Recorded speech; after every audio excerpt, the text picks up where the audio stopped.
Seja bem-vindo ao programa Parlamento. Falamos hoje do processo de revisão da Lei das Finanças Regionais, suspensa na sequência da Lei de Meios, criada para acudir às consequências do temporal de 20 de fevereiro. Também das privatizações em marcha, na TAP, na ANA, também na RTP. Na semana em que a União Europeia recebe o Nobel da Paz, olhamos o papel de Portugal numa Europa dividida por individualismos e a mais recente polémica em torno da possível suavização do programa de ajuda externa a Portugal, tal como aconteceu com a Grécia. Dr. Rui Barreto. Uma coisa muito velha. Duas o que notas, é que escolheu? uma positiva e uma negativa. Julgo que a negativa tem a ver com a questão do dengue, que o vírus transmissor que foi detectado na região autónoma da Madeira em 2005, esse vírus não foi atalhado a questão com sabedoria e com a cuidado que merecia na altura, ainda mais o mosquito. O mosquito Aedes aegypti, e portanto tem culminado com um processo atabalhoado e que, devido à proliferação que o mesmo tem tido na região, constitui um problema grave para a região autónoma da Madeira. E não é por acaso que hoje está cá presente o Ministro da Saúde, Paulo Macedo, para também ver estas questões, não só para criar um plano de emergência nacional, mas transfronteiriço, e eventualmente para também obter verbas no sentido de fazer esse combate. Um combate que devia ter sido feito num tempo próprio. Não se entende também que uma região tão pequena como a nossa haja um plano municipal de combate ao dengue e depois não haja uma concertação com a Secretaria dos Assuntos Sociais. Isto é um assunto demasiado sério para tratarmos isto em capelinhas. Tem que haver uma estratégia concertada, de convergência, minimizando os riscos que já deviam ter sido detalhados no tempo certo, mas agora convergindo todos para minimizar num trabalho no terreno que envolve entidades nacionais e agora também comunitárias, porque isto passou a ser um problema europeu, no sentido de minimizar e tentar debelar naquilo que for possível esta situação que está a causar já danos no turismo e na futura empregabilidade na região autónoma da Madeira. Uma questão positiva tem a ver com uma proposta de decreto legislativo regional que o CDS deu entrada na Assembleia Legislativa, que é a criação de uma agência de promoção e investimento da Madeira, uma proposta, aliás, que tem sido apanágio e defendida por algumas personalidades do PSD, e por isso espero que a Assembleia, o Grupo Parlamentar do PSD na Assembleia Regional, aprove esta medida. Qual é o fundamento desta proposta? É criar uma agência que dê corpo, que tire partido da situação geográfica em que a região está, de potenciar aquilo que são sinergias e capacidades próprias da região, elevando e promovendo a internacionalização de empresas madeirenses no estrangeiro, aproveitando, aliás, a rede internacional de 44 ligações que existem no mundo do ICEP e potenciando com a diáspora investimento na região autónoma da Madeira. É preciso criar um novo paradigma na região. A economia está demasiado asfixiada, demasiado estagnada e é preciso dar um novo impulso, e esta agência de promoção pode ser um instrumento absolutamente essencial, tirando partido de características próprias e até criando um estatuto próprio para residentes, potenciar o investimento, criar emprego e relançar a economia regional. Dr. Rui Barreto, este processo de revisão, quanto a si, também decorre com um excessivo secretismo em relação, por exemplo, aos deputados da Assembleia Regional, da Assembleia da República? Sim, concordo.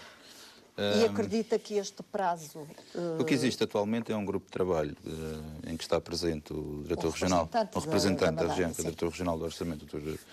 Rui Gonçalves, e, portanto, e membros do Ministério das Finanças. Quer o PS, quer o CDS propuseram a criação da tal comissão de acompanhamento e não foi aprovada.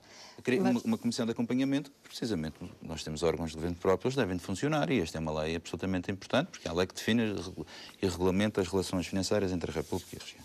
E, portanto, faria todo o sentido que a Assembleia pudesse se pronunciar, julgo que se vai pronunciar para a emissão mera de um parecer na Comissão de Economia e Finanças, mas uma comissão em que pudesse, há um grupo de trabalho aqui regional, que pudesse, na revisão da Lei das Finanças Regionais, pudesse pronunciar sobre esta matéria. Não o fez. Espero que ainda a Assembleia Legislativa Regional e a Comissão de Economia e Finanças possam se pronunciar sobre esta matéria. Bom, há aqui, esta é uma lei efetivamente importante, não sei se este ano ainda vamos a tempo de discuti-la na Assembleia da República, mas pelo menos falou-se da apresentação, digamos, do anteprojeto de revisão da Lei das Finanças Regionais. Temos aqui várias fases. Temos uma lei de 98, uma revisão em 2007,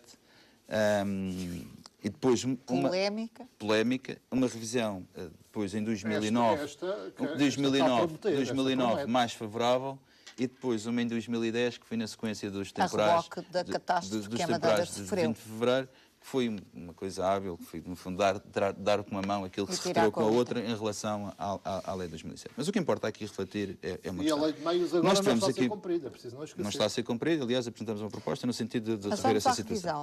Mas há aqui uma questão que é importante. Nós temos aqui uma fase de desenvolvimento regional em que a região, por opção, na criação, digamos, de órgãos de poder próprio, criou uma maior otimização. Houve aqui uma separação de poderes, ou seja, a região quis trazer para competências da região autónoma da Madeira matérias que estão consagradas na Constituição. Estou a falar, por exemplo, das despesas com a educação e nas despesas com a saúde. E, portanto, é a região autónoma da Madeira, é o orçamento regional que suporta todas as verbas com a saúde e a educação. Foi importante porque, na altura, embora julgo que foi mal negociado, a região carecia de infraestruturas. E era preciso dar um novo impulso, porque nós estávamos muito distantes e durante muitos anos o Poder Central não percebia as dificuldades em que nós estávamos. E, portanto, era preciso atalhar, era preciso criar condições para se criar essas infraestruturas. Só que nós estouramos e capitulamos com a autonomia o ano passado, quando a região pediu o resgate financeiro à República. E por isso nós temos que atalhar um novo caminho. Um caminho que não seja de separação, mas que seja um caminho de cooperação. Ou seja, que se possam encontrar partilha de custos e no cumprimento escrupuloso daquilo que são preceitos que estão na Constituição. O que é que eu quero dizer com isto? Matérias como a educação e como a saúde, que estão na lei de bases, quer de uma, quer de outra, e que dizem, por exemplo, no que se refere à educação, que o Estado deve assegurar, no todo nacional, não se inclui as regiões autónomas, a escolaridade obrigatória. Eu pergunto porque é que numa revisão desta lei não possa a República suportar naquilo que é a escolaridade obrigatória os custos com a educação na Madeira. Teve a ver com o processo de regionalização. Por todas. Pois, exatamente. E isso é que foi mal negociado, mas julgo que podemos reintroduzir esta questão que me parece importante. Sim. Porquê? Até por aquilo que o Sr. Deputado Jacinto disse ainda há pouco. É porque a região não tem capacidade para pagar as dívidas que criou. Este programa de ajustamento é impagável. Quem sabe fazer contas, e julgo que nós todos aqui sabemos disso, ele é impagável. E nós temos que encontrar aqui um novo quadro de cooperação no relacionamento entre a região autónoma da Madeira e a República para que se possam suportar determinados custos e que a Madeira também possa, porque não faz, todas as receitas cobradas e geradas na região ficam na Madeira, pagar algumas verbas para a República. Nesta conjuntura complicadíssima vai haver espaço para esse tal ideal de cooperação ou não será uma lei mais restritiva? Eu vou-lhe dizer aquilo que eu acho que devia de ser feito. Eu acho que até se devia de ver mais além no que concerne, por exemplo, a autonomia fiscal da região autónoma da Madeira. Criar um estatuto próprio para os residentes, fiscal, criar contratos de desenvolvimento empresarial em que a região autónoma da Madeira possa contratualizar, por exemplo, com uma empresa, um contrato fiscal para empregar trabalhadores ou para fazer um grande investimento na região autónoma da Madeira, que possa eventualmente ser estratégico, potenciando o Centro Internacional de Negócios. Agora, para isso, Daniel, e respondendo à sua questão, é preciso credibilidade, que é coisa que o Governo Regional não tem. É preciso credibilidade, que não tem. E é preciso conjugar esforços para introduzir esta questão e se poder refletir sobre isto.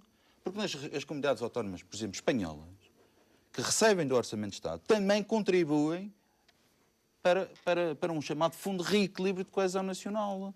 A região autónoma da Madeira, todas as receitas ficam na região autónoma da Madeira. Todas à bolha, não é? Exatamente. Todos estes custos que foram sendo regionalizados são suportados para o Orçamento Regional, que são prerrogativas que estão na Constituição e que devem ser suportados. Nós temos que encontrar aqui um mecanismo em que a região consiga, no futuro, ter capacidade de encetar um novo caminho que não de obras públicas, porque isso acabou, nós temos um conjunto de infraestruturas, mas que se consiga dinamizar a economia, garantir funções essenciais do Estado e recuperar economicamente uma região que, eu digo, nestas condições, tal como está, não consegue suportar.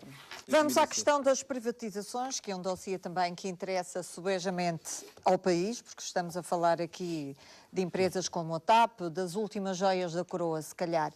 TAP, ANA, RTP inclusive. Dr. Rui Barreto, Este valor que é conhecido neste momento para a TAP, que foi avançado para a compra da TAP, isto é um bom negócio para o país, para o Estado, para os portugueses, em relação a uma companhia de bandeira? Bom, como é que olha para este negócio?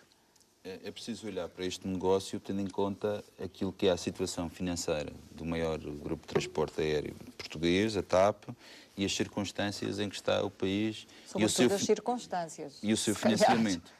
Como sabe, o Estado português já não pode, digamos, financiar, digamos, os resultados negativos da transportadora. E, portanto, perante uma circunstância confrangedora de uma companhia aérea que está em enormíssimas dificuldades financeiras, é preciso encontrar um parceiro que possa injetar, digamos, um parceiro privado que possa injetar dinheiro na companhia, viabilizando-a com algumas garantias. Eu acho que se o governo português conseguir viabilizar uma empresa nacional de transportes aéreos de bandeira que está em extremas dificuldades financeiras com o interesse nacional, eu julgo que não é um mau negócio. O que é que eu quero dizer com isto? A empresa tem sede em Portugal, tem um hub em Portugal, tem as oficinas de aeronáutica em Portugal, serve interesses geoestratégicos portugueses de transporte para a América do Sul e para as regiões autónomas e para a diáspora portuguesa. E vai passar a fazer isso? Se o Estado português conseguir, injetando um montante importante que está, por força das circunstâncias em que está o país, que são aquelas que são lamentáveis, mas são aquelas que são. E as questões só se colocam devido aos problemas que temos. Se conseguir conjugar com isto, com o interesse nacional, mantendo a empresa em Portugal, com o centro de decisão cá, com as condições que estão no caderno de encargos de manutenção da operação e até de que a participação do futuro comprador, pelo prazo de 10 anos, não possa ser alienada. Mantendo os interesses estratégicos que lhes são subjacentes, não me parece que, se conseguir conjugar isto, seja mau. O que nos preocupa a nós, do CDS, e que foi alvo de uma proposta na Assembleia da República na alteração ao orçamento, é que fiquem garantidas, digamos, as ligações entre o continente português e a região autónoma, quer para a Madeira, quer para o Porto Santo. Isso está efetivamente, está na lei, isso está no caderno de encargos. Nós salvaguardamos esta questão numa proposta de alteração ao orçamento. E há outra questão que me parece aqui importante, que até está no Estatuto Político-Administrativo e que também apresentamos em proposta, é que parte da venda da participação da TAP possa reverter na justa proporcionalidade aos cofres da região autónoma da Madeira, porque a TAP também tem operação na Madeira e, portanto, cerca de 10% do fluxo de passageiros nos aeroportos portugueses, o governo não vai fazer isso passam pelo aeroporto do Funchal. Passam pelo aeroporto do Funchal. E, portanto, seria importante que o governo, de uma forma mais, digamos, mais agressiva no bom sentido, pudesse também salvaguardar esta matéria. Ideias sobre a coisa para fecharmos, Ana, a questão da ANA e da TAP?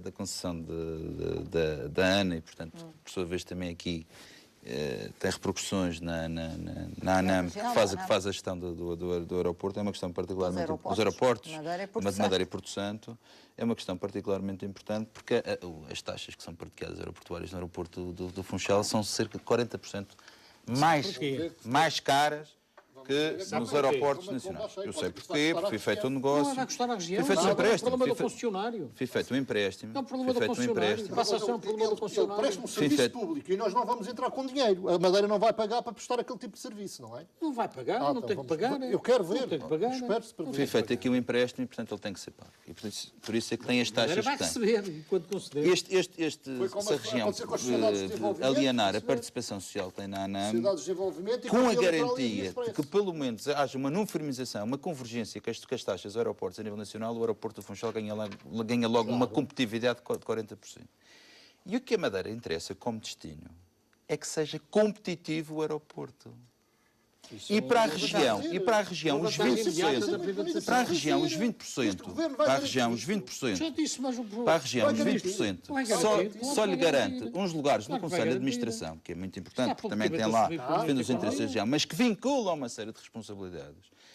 Acaba, se for feito Como a num obrigatoriedade de modelo, reparação num do modelo de aeroporto venda, de se for feito, escolhido talvez o melhor modelo, pode ser um encaixe significativo para a região, desonerando das obrigações futuras que tem com o empréstimo do BEI da construção do aeroporto, garantindo competitividade nas taxas aeroportuárias. O contribuinte agradece, como costuma dizer. Doutor, em relação à Quer dizer só o RTP. seguinte, em relação à RTP, o processo de reestruturação da empresa tem corrido muito bem nos últimos 3 anos, de saneamento financeiro. É uma empresa que tem se aproximado muito, já tem resultados operacionais positivos e, portanto, há aqui um caminho de reestruturação, digamos, dos custos, que tem feito um caminho particularmente positivo. Agora os privados querem. Este processo foi muito mal conduzido desde o início. Aquelas questões do Dr. António Borges, o advisor para a questão das privatizações, e depois com o Ministro dos Assuntos Parlamentares, Sr. Tutela sobre a matéria, é um desastre absoluto. Julgo que o caminho deveria ser a manutenção de pelo menos um canal público de serviço, público de televisão, do Estado. Dr. Rui É isso que eu Barreto, espero Prémio nos seguintes Nobel da Paz para a União Europeia. Faz sentido nesta fase de grandes problemas, de crise profunda na União Europeia? Como é que olha para este prémio? Eu acho que o prémio constitui um pouco um incentivo a uma maior fraternidade entre os países e os povos que nos ligam da União Europeia, depois de há 60 anos, depois de duas grandes guerras, ter destruído aquele que é o continente mais antigo e mais velho. Eu julgo que isso é um incentivo para que haja maior solidariedade e que se encontre uma nova Europa que seja solidária entre si e que se aperfeiçoe, digamos, o processo de integração para um processo mais humanista. Doutor, estamos de volta de hoje a 8 dias. Até lá, fique bem.